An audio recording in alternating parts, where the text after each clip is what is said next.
Hi everyone! Welcome to Chubby Chats. I'm Pamela. And I'm Astrid. And welcome to a new episode, guys. Today we're going to be talking about Pamela. No, I mean, you know how we part 2 of last week's video. What do we call it? Video podcast. The start of the pandemic. Yeah. I think it's like the first years of the pandemic, I called it. So this is Pamela's version, since last time it was dominated by me. Don't move! Sorry. Well, why are you leaning on my thing? That Pamela's meant to be my chair. Yeah, you're squeaking too. Oh, okay, sorry. Pamela's on a spinny chair and she's moving, so sorry. Yeah. But yeah, we're gonna talk. Well, Pamela's gonna talk about her first year with Astrid's commentary, with my occasional commentary here and there to make it a little less boring. I'm kidding. Love you. She's mad annoying. Go then. Okay. What do you want me to say? What you went through. Okay, well, a little bit of backstory.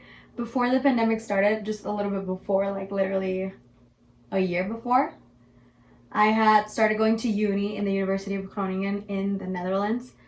And so there I was. Like, I was living alone. Well, I was living with a roommate, but alone. Like, I had no family there. Like, no known people there.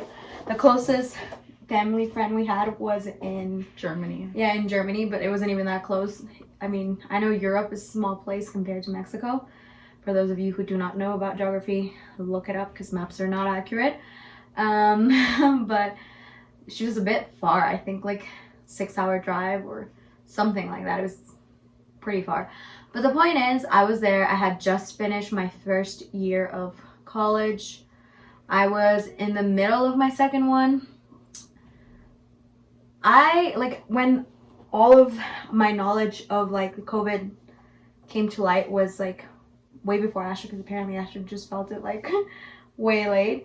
But I knew about it. I was informed about it. It's just I didn't fully magnify the impact until later than I think most people. But that was also like, I think it's the fact that we're very privileged in that sense that we weren't really directly impacted in any way. But that was like a lot of luck. At least I feel like for me. Yeah, it was like we were very, very, very like lucky for that, But that's why I'm saying like I was very much informed about what was going on. But personally, like it didn't hit me because I hadn't had an experience like that until later. Yeah. But yeah, I think it like. More because in the beginning of the pandemic, it was mostly like it just started off really like a couple of months later. It like in Italy, and just it started spreading from there. Yeah. And it only until like Mexico, I feel like was hit badly. Like the first bad wave was pretty like later on compared to So yeah, continue.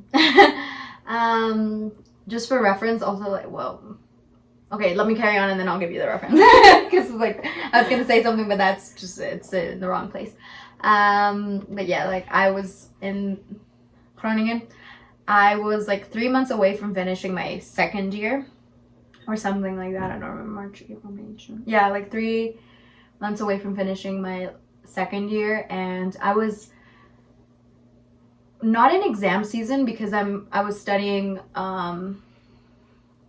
history of art, so I was like in my philosophy classes and all of that, and it wasn't per se like exams, but we had to write a bunch of like essays, and for one of our classes we had to make this huge project, so it was like a very busy time. But I remember just having constant conversations with my friends about like what was happening in like Asia in general. Like I remember us talking like just like things are really bad over there, like this is getting really serious, and then just getting progressively more like nervous because we were seeing that universities were shutting down like in Asia, and like closer to the border in Europe, Asia, like things were happening and like nothing was happening in our university, and our university just is like, I don't know, I think a lot of universities handled it weird, but like in our art program,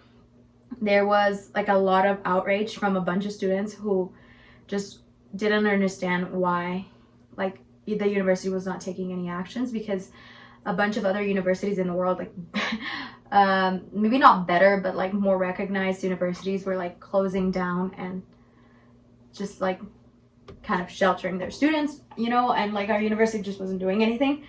And things just really like hit the fan one week, because like a week before everything just went like haywire in the part that I was, the cases in Italy started going up and up and up and up and up. And one of like the city that I was living in, it's really tiny. Like it's 20 minutes by bike from side to side. Like it's really, really tiny. Which is, I think, one of the reasons maybe why your university didn't think more to like shut down earlier, because they were sort of like trusting in the fact that like we're in such an enclosed community that but we have a bunch of international students. Yeah, but I think that was their thinking behind it, because apart from the fact that I know a bunch of universities didn't want to lose like profit. Which sucks. What's happening? Yeah. And at the same time, a lot were like, well, what the hell? Like, we've never been presented with something like this, so what the hell do we do? Yeah. But like, I think part of their like maybe reasoning behind it was like, oh well, we're so small. Like, I guess we don't have to. We have some time to think about it. Well, that was like my thing. Like, I think I like got like the outrage from other students who were like, why is the other university not doing anything before like the incident that I'm going to describe. But after like this thing that happened, I was like, oh my gosh, our university is stupid, like really stupid, because our university, we are like a really small town, but the thing was that we were an hour away from the Italian border, and more specifically, we were like an hour away from like a holiday destination in the Alps of Italy. And we have in our town like the biggest sorority like house. It's like right next to the university, and I mean there's a whole thing to unpack there, because they are like such an extreme sorority, honestly.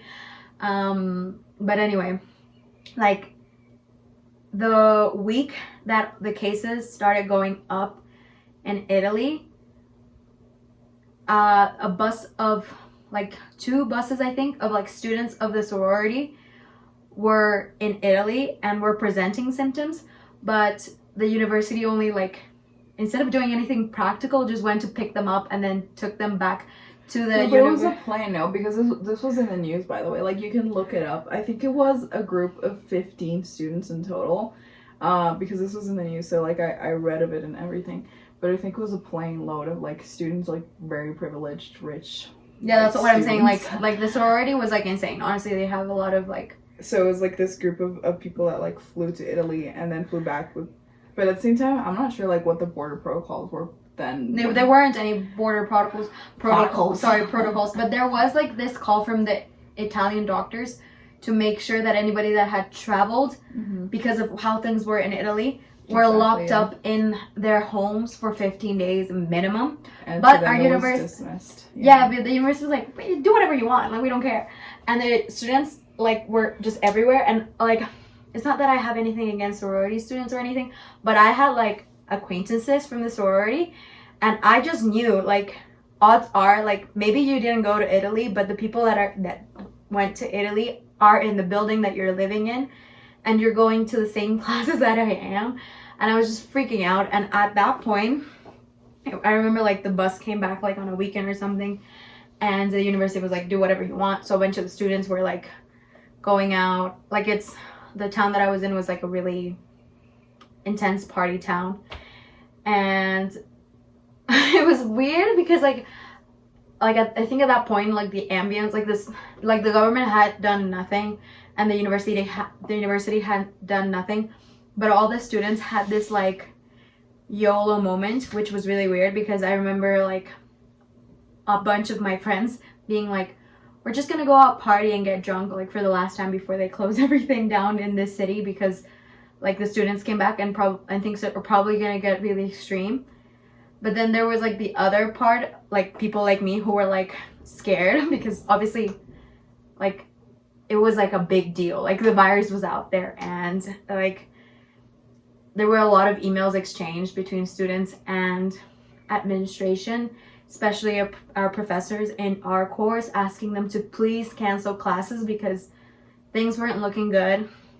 But the teachers didn't want to do anything.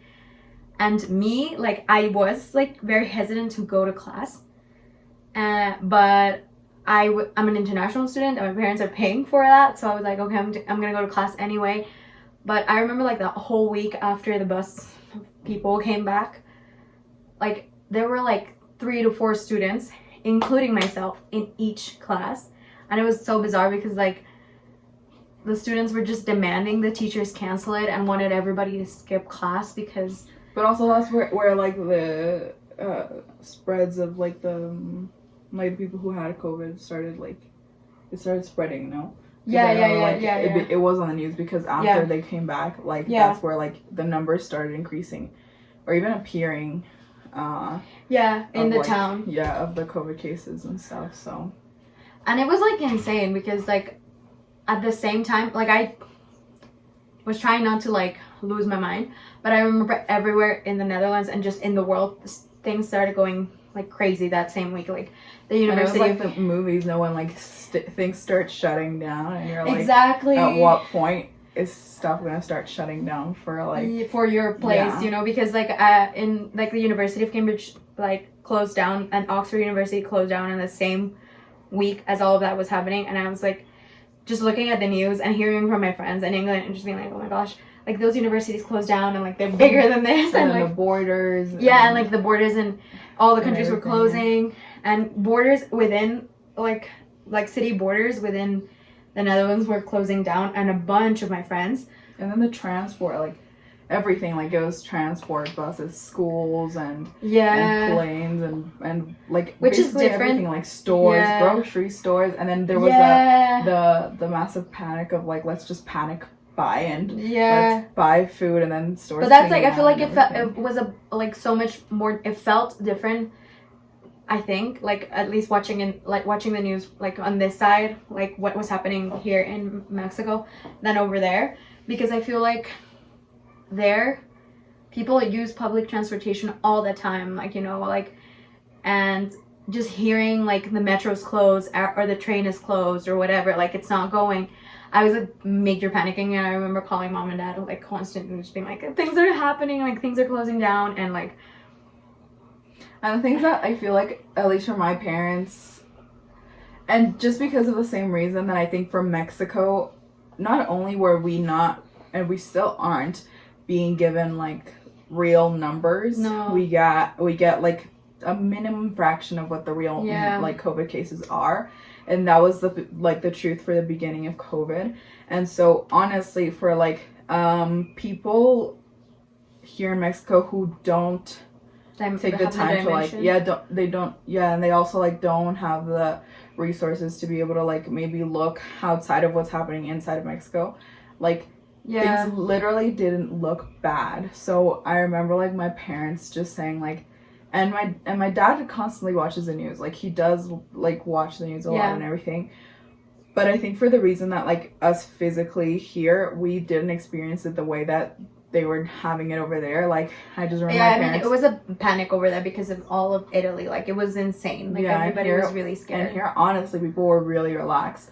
And so I think for the same fact and for the same reason is that my parents sort of like weren't that, you know, pressure to like do anything at that point. Or like have Pamela come back, because I remember like them talking about it and talking to Pamela and being like, let's just wait like a few weeks and see if things calm down, and let's wait. But like every week it would get worse over there, while here it honestly, but it wasn't like weeks, it was the days, because I remember like everything moved really fast over there, while like here it really took like way longer than it did over there. And it really wasn't until maybe into 2 months into the pandemic that things started getting like really bad here in Mexico, and that people were finally realizing, you know, like this is bad, you know. And I feel like one of the reasons we were also able to like maybe like understand it more was for the same reason that like one of our like close family members is a nurse, and so she would like tell us about like how it got bad, plus plus the fact that like our family members and people we knew started getting like sick. Yeah, and then they would tell us their experience of what it was like, what they saw in the hospital, like the whole process and everything behind it. And then also like our neighbor, her daughter is a nurse, and she would tell us about like things that were happening in the US. And so I think literally it was because of like personal like conversations with like people we knew that we started like, you know, like holy crap, like this is way worse than our government and the news that they're providing us is like, you know, it actually is. And so I think it took way longer for us to fully like grasp the magnitude of the situation, while like Pamela had a completely different set of eyes of what was happening. And so that's why we didn't rush more to like have her fly over to Mexico, because to us it literally didn't seem that bad. And from what you picked up from maybe our previous podcasts, Pamela can exaggerate things a bit. No, but at that point I remember just telling mom and dad, just being like, I don't care if like I stay here or like whatever, like because like I don't know, I think I also like I got it was bad because of how like the hospitals were filling up, but nobody was talking about like at that point nobody was talking about like death rates. Yeah, exactly. So I wasn't like panicking in that, but like a lot of people said like if you have asthma like it can get really bad for you, and I was just like telling my mom like it's fine, like I have my inhaler and like.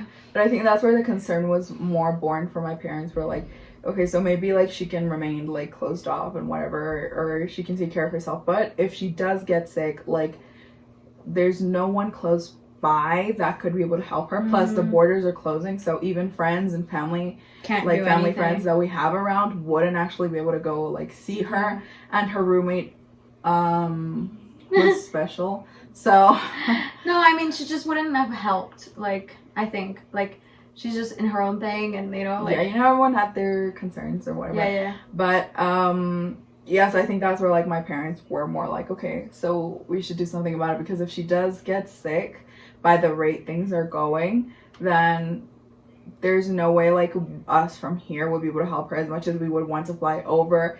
Like like we said, like borders were closing, the new rules were coming into place, and things were just starting to get like really bad. So it was like things were getting complicated like at this point, you know. And plus there was also that risk that I think of, like, is it worth the risk for her to go into an airport where people are already like catching flights in a panic because they want to get to wherever and they want to escape like this place? Like we were like, is it worth the risk for you to like go to an airport that's probably going to be filled with like people that are sick or not sick? I think that wasn't more like that was less of an issue than like me getting sick in it was, but I think like when you're in their shoes you have to consider like everything, and that was something to consider, because like unfortunately at the beginning people also were like getting Europe tested and stuff, before that honestly was so poorly equipped for like viral infections. Like honestly, I think any place like but there was like no protection, like no, like I went to so many pharmacies like in Groningen and just like everywhere around Groningen to try to find a mask. Like the first time I heard about it, like weeks before like everything went down the drain, and I couldn't find anything. So like it was just like, I don't know, like just everything kind of like added up and just wasn't working. But like things just started like really like kicking off and getting really intense, and like I was already coming to Mexico 1 week of March because, as Astrid mentioned in the last episode, like my grandparents' anniversary was coming up. But then like I kept telling my parents like things are getting bad, and also like I think what worried my parents, or what I think made the difference, because I wasn't like majorly worried because I knew I was leaving, but then I remember telling them like, first, the borders are closing, so I'm probably not gonna be able to get that plane that you guys want me to get. Second, like at this point, like at the point that like things were going haywire, like more than half of the international students in the city had left Groningen. Like they had found ways to leave the university city and go to their own hometowns, and like the city was dead, like everything was closed. As Astrid said, like the groceries were closed, like pharmacies were closed, like everything was closed. The most tragic thing was like seeing the cinema closed, because that was like my sanctum and I couldn't go anymore. And like it was majorly hilarious too, because like they had to close weed shops over there, and like people were hysterically buying weed like that last day. Like I think like a bunch of coffee shops ran out of weed like that last day that they like just announced everything was closing for everybody's security. And I remember just telling mom and dad, like, yeah, like everything's closing, like I'm fine, I can buy things online, because like it is a modern world out there. But yeah, it was weird, because I remember like a couple of days before leaving, I went to church and I hadn't like, I think, grasped it fully, like that I can get sick, because I think I had that same mentality as like every other teenager, university student, like only old people or like unhealthy people. But also that's what they were communicating, like that's what they were telling us. No, like obviously anyone could get sick, but it was like the people the highest risk that are more likely to get sick are elders. And I think in the beginning they said like babies too.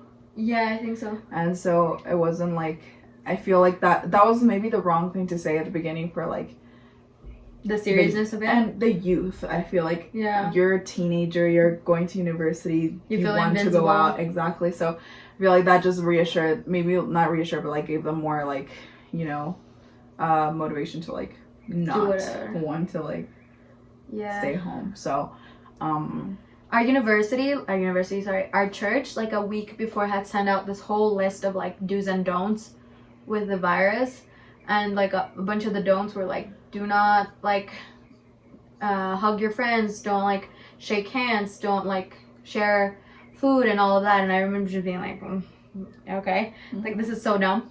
And specifically I remember like the weekend I left like on a Tuesday to go back home to Mexico. Like the Sunday that I went to church, I was in the welcoming committee at church, and I was like basically just saying hi to people when they come in and like helping them to like sit down and pick a good seat so they can listen to the preacher and all that. Just being really helpful, you know, making everybody feel welcome. But normally my thing with welcoming people, if they're my friends, is like hugging them and just like chatting with them, and you know.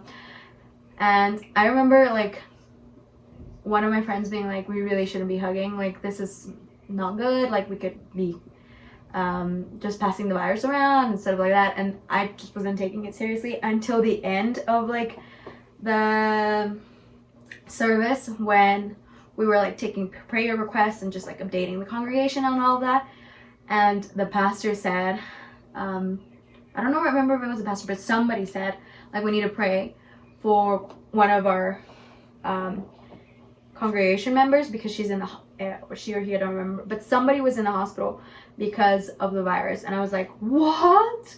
Like it's actually like real, it's actually happening. And I remember just like rethinking my life choices from moments before of like, oh my god, I just hugged like everyone in here, and like I was like giving coffee to everyone, and like just being like, okay, I'm like stressed right now. But yeah, like after that I just locked myself at home. And that same Sunday, the university finally sent out an email and said like, we're closing that in the university, like nobody's gonna go to campus anymore, like everything's closing down. And literally the city was dead, and that was like really scary, because if you know a university city, the moment you take out the university factor of it, it's a dead city. So like, yeah, those Wild West movies. Yeah, honestly, yeah, the tumbleweed. Yeah, just like honestly, it was... the weed. You just thought the weed. It wasn't even tumbleweed. Yeah, like it was just like, ugh, yeah, it was horrible. And like on the Tuesday that I left, everybody in the airport was like either really paranoid and wearing like those really weird like DIY like COVID hazmat suits yeah, that everybody made, or just like really not caring. And I remember I tried not to panic, because like I had nothing. Like, I hadn't found any of the masks or anything. But I was, like, trying to keep my distance. I had, like, a big-ass tub of, like, gel, which I knew I couldn't take in because you can't take liquids in. But I knew the moment I went in, I was going to go to duty-free and get, like, another one. And I would just, like, clean everywhere. Like, I would sit down, and if I ate something, I would, like, mega clean the space. And when I sat down on the airplane, I, like, cleaned my armrest and everything. But it didn't help for shit because for anything. Because I ended up next to, like, a family, and the girl, like, the teen that was next to me, she used me as a pillow and slobbered all over my shoulder. And I just remember just telling Mom, like, I'm probably sick. And actually, when I came back, for 15 days, I made my parents just not, like, touch me.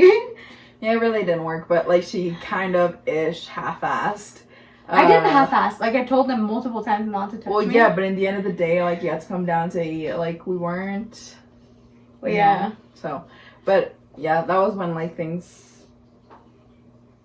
I think, like, things here still literally weren't that bad, but that's what I'm saying. It took, I think, like, me and my sister... mostly me. I remember in the beginning, I was taking it a little more seriously. Like, I started to panic a little bit more. Not really panic because I'm not the kind of person to panic, but like, definitely being like, don't go outside. And for me, it wasn't like, yes, like, I was concerned for my parents, but I don't know. I honestly don't like boomers. Come on, guys. Like, honestly. Yeah, but I felt bad, and for me that, like, yes, we're lucky enough that we can go out and maybe they don't have to worry about it, but the other people, you know, who do have to go out, like, oh yeah, like, and it was doctors and nurses, but, like, constant prayer for them at that time. Yeah, guys. and then, but I was also thinking of, like, the elders that, like, live alone, because just, like, we don't have the best stability at all here in Mexico, economically speaking, and anything speaking. And so I was like, in my eyes, I was like, I don't know, for me it just feels incredibly selfish to be going out constantly, because at the beginning, honestly, my parents, they were going out way more than they should have. Not, like, super constantly, but they were going out way more than they should have. And it wasn't even, like, to the grocery store and everything. Like, they were going out for lunch. They were going out for, like, just shopping in general. They wanted to go to the cinema. They wanted to go just literally in irrelevant places that we really didn't need to be going to. And so... And they would get angry with us because we didn't want to go out with them. Yeah. And I was like, that annoyed me. But then I remember there was a point where, like, Pamela also got sick of staying home. She was like, oh, come on, let's just go here. Let's go there. And then I was like, I don't know. I don't know. I remember I definitely... Maybe it has to do with the fact that in general I don't like going out. I never did like going out. I was very much a stay-at-home kind of person. And so it was easier for me in that sense. But, like... I don't know. For me, it was like, I still think that, like, we started going out more, and I think we're in a better place to be going out more. At least we're vaccinated, you know? Yeah.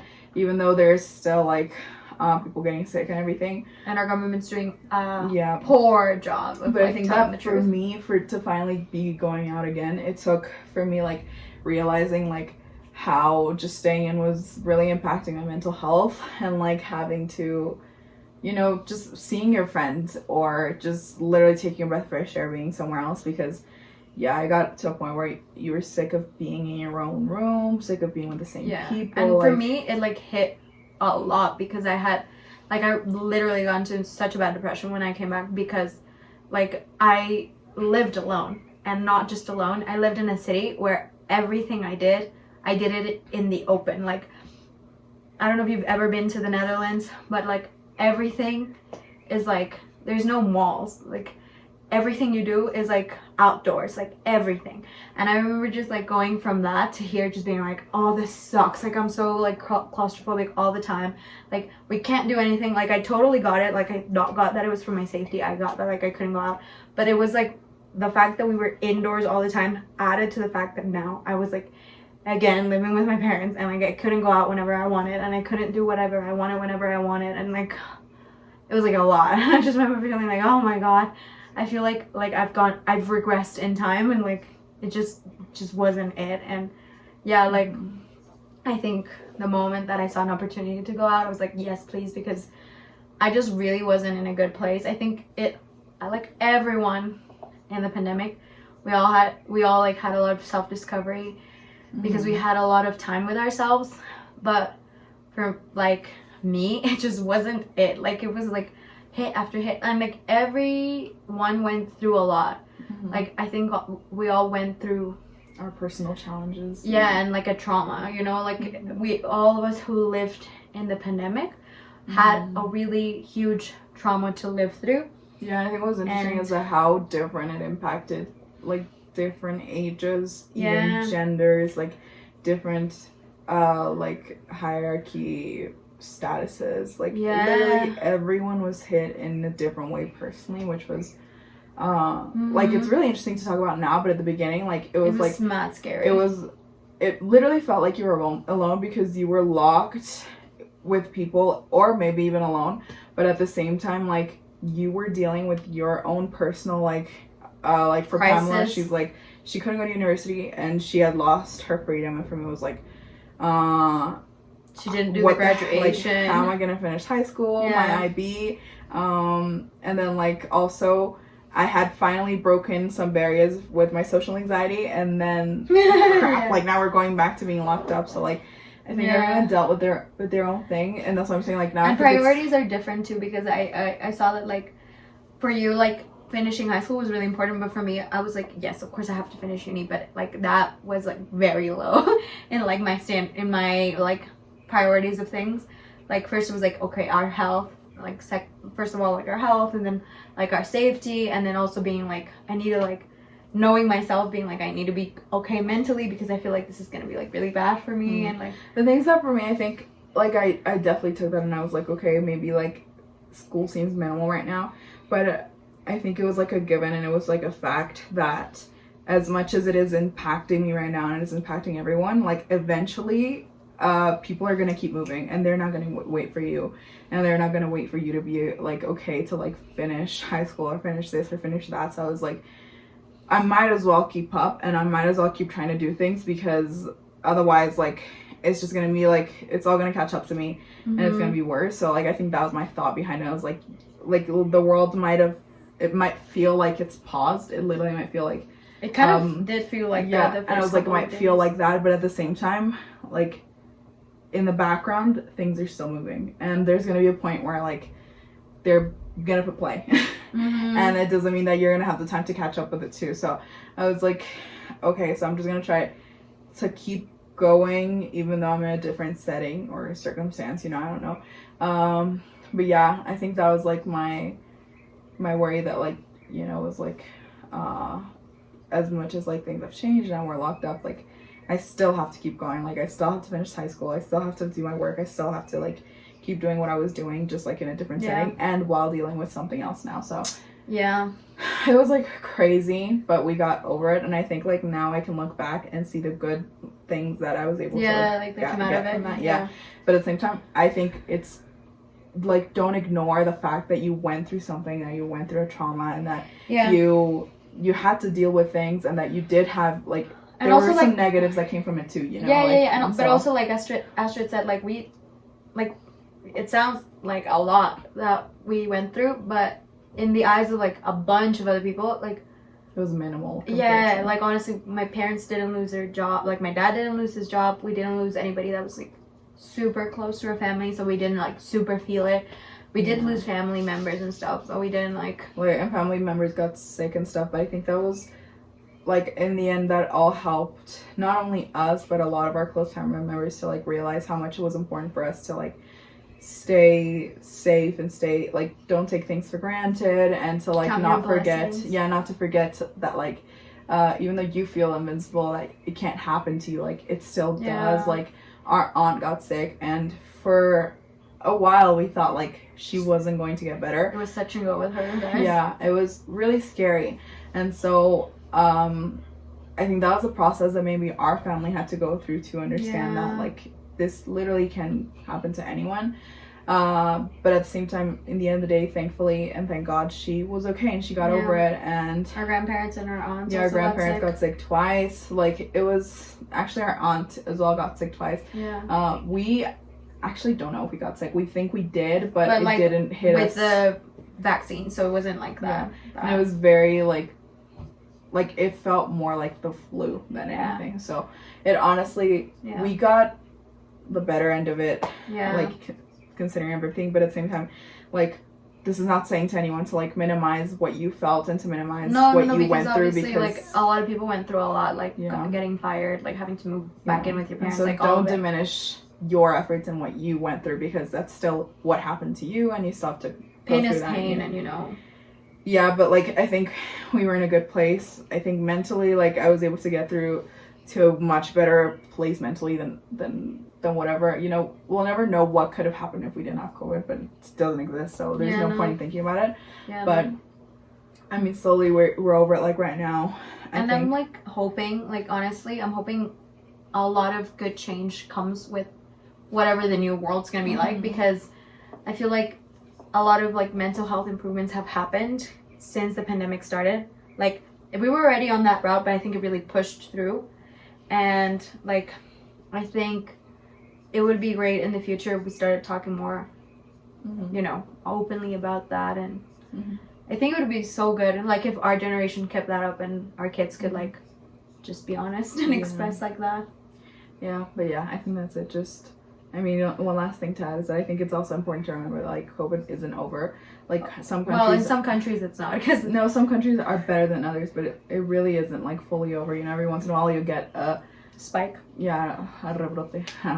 But yeah, a spike of a case or cases. And in our case, like here in Mexico, like the government still isn't giving us the right numbers, and so we think it's something very minimal when it really still is. And there's still countries that are very, towns and cities that are very greatly affected here in Mexico. And so it's just important to like consider that it's still there, yourself. You know. Yes, still keep being safe. You know, I think we learned a lot of things about like health in general and like sanitation from it. So just stay safe, basically, and just take care of yourself.